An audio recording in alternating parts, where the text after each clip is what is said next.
Hey guys, Caleb from Comics Alliance here. This week we are reviewing and unboxing Pop Culture Shock Collectibles' new Bravest Warriors Bendies.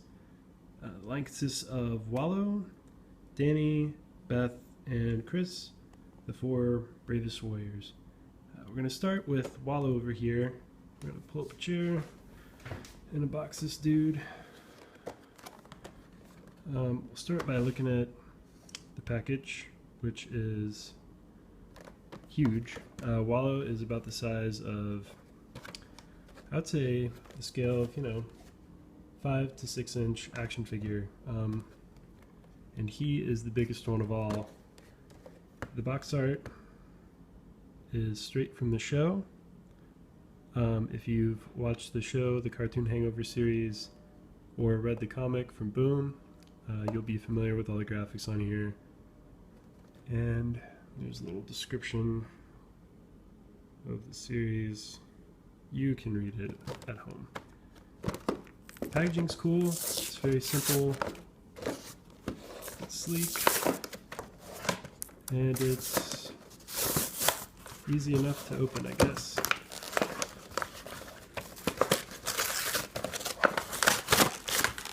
Each of the toys is held in their box by a simple bendable wire, and you just untwist them and pop them out. Let's take a look at the other floor real quick. You can be like me and you can just toss your packages on the floor. I'm just kidding, recycle them, man. That's what the Bravest Warriors would do. Like Wallow, Danny is held in with a little wire. Actually, kind of not a huge fan of the wires. If you've bought a lot of Transformers in your time, you can probably sympathize. Okay, next we're gonna undo Beth. All the colors on these toys, it's worth noting, are really kind of, they're kind of like pastel. They're very true to the show, not quite as bright as the show.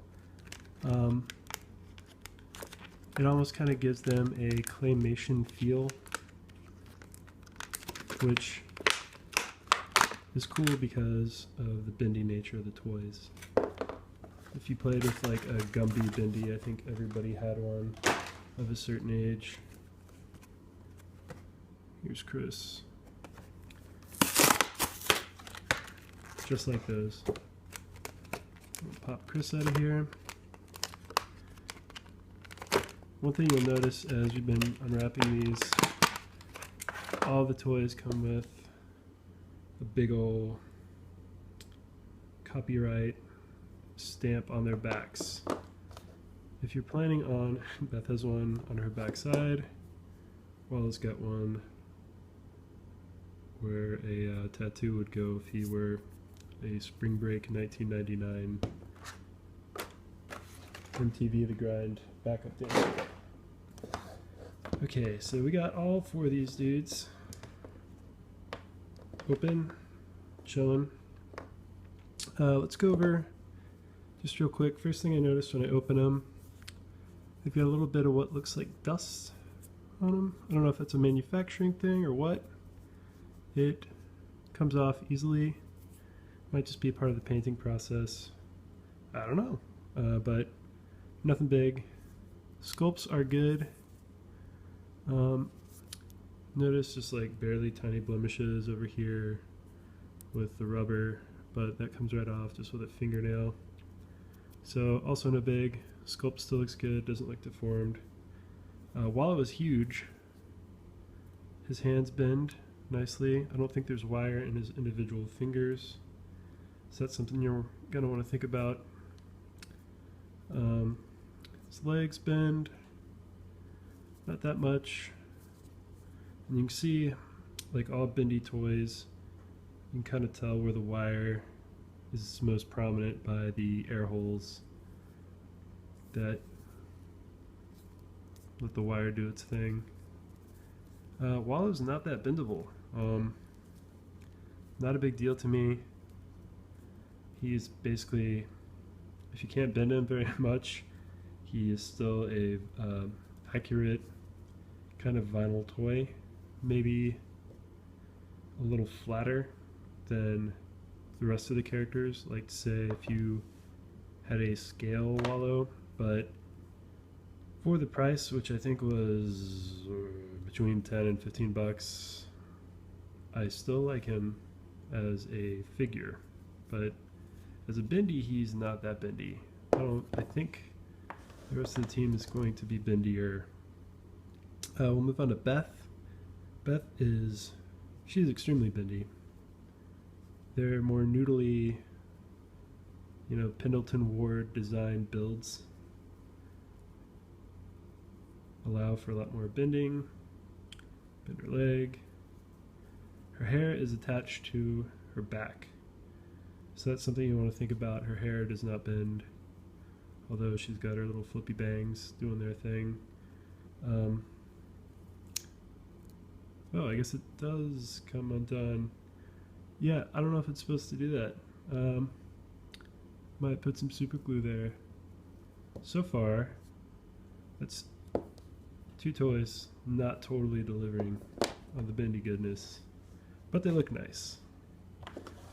So Danny, he is even more bendy than Beth. So far, I would say he's got the best bending going on. He's got a cool head sculpt, head bends. Note that the paint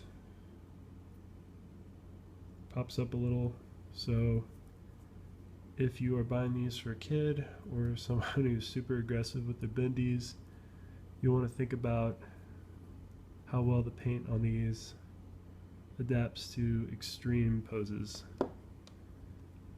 Chris over here, he's similar to Danny and Beth, similar proportions.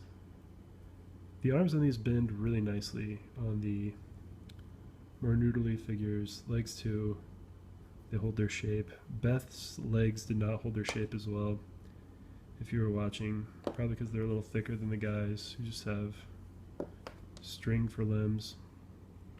Paint on this looks good. I would say there's a little bit of discoloration on the top. I guess that's underspray as opposed to the usual action figure overspray problem. The sculpt on this guy is great though. Even the details like the pads on their legs, that's all there. They probably, I guess it was some mild overspray. You'll see like the dark blue. But these toys look good, especially if you are planning on just buying a set and popping them on a shelf or a desk and admiring them that way. They look just like the show. They look peeled right out of the cartoon or the Boom comic. The bending is good on these two, pretty okay on Beth, and I'm gonna go ahead and just say the bending is almost non-existent on Wallow. Like, if you try to bend this guy too much, I'm afraid the PVC or vinyl or whatever rubber type of stuff he's made out of would actually tear, so you're gonna want to be careful on Wallow. He doesn't really bend. With that all in mind, I like these. Let's get an overhead shot. I think they're cool.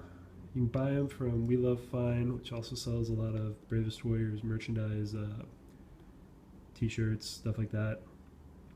But I'm not as in love with these as I thought I would be as bendy toys. I think if they were to release these as non-posable vinyl figures, they'd probably, I wouldn't have any problems with them just because the sculpts and the paint apps are good and they look cool.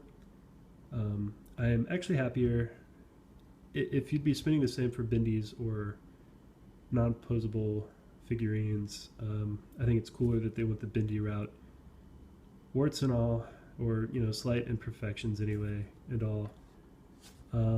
If they make more characters, I know fans of the show are probably going to be missing Catbug and Impossible Bear and the Emotion Lord.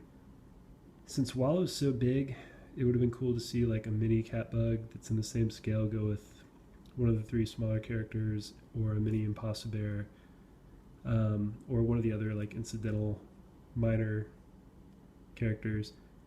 But if the line is popular, I can see Pop Culture Shock maybe doing like a Plum, or like I said, the Emotion Lord, or one of the other characters, and maybe they'll pop in a smaller Catbug or Impossible Bear. I would probably give these a B-. I think I'd give the sculpts and the paint apps like an A-, but as Bendies, they are no match for Gumby, unfortunately. So if you buy these, be careful with them. They look cool, but don't go too hard on the actual figures. Cool. Thanks for watching, guys. I'll see you next week with another toy review.